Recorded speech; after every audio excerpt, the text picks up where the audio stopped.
solve for x to the power of x plus 1 is equal to 32 ይላል። ይሄ በጣም ቀላል ጥያቄ ነው። ምንድነው የምናደርገው? መጀመሪያ 32ን as the power of 2 እንጽፋለን። 32 ማለት 2 ጊዜ 2 ጊዜ 2 ጊዜ 2 ጊዜ 2 እያን to the power of 5 ነው የሚሆነው። 32ን to the power of 5 ከጻፍን ከዛ በኋላ የ32 ቦታ to the power of 5ን መተካት ነው። to the power of x plus 1 is equal to 32 ቦታ to the power of 5 እናደርጋለን።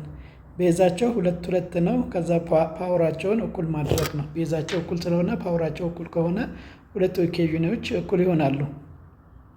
ስለዚህ x plus 1 is equal to 5 ይሆናል። xን ለብቻ ለማስቀረት both side -1 እናደርጋለን ወይም እቺን አንድን ወደዛ አሳልፈን እንቀንሳለን። x is equal to 5 minus 1 ይሆናል። ስለዚህ የx ዋጋ is equal to 4 ይሆንልናል ማለት ነው። ማንኛውም እንደዚህ አይነት ኤክስፖኔንሻል ጥያቄ በዚህ መልኩ መስራት እንችላለን። ቪዲዮ ሌሎችን ሊጠቅም ስለሚችል ላይክ፣ ሼር፣ ኮሜንት አድርጉ። አመሰግናለሁ።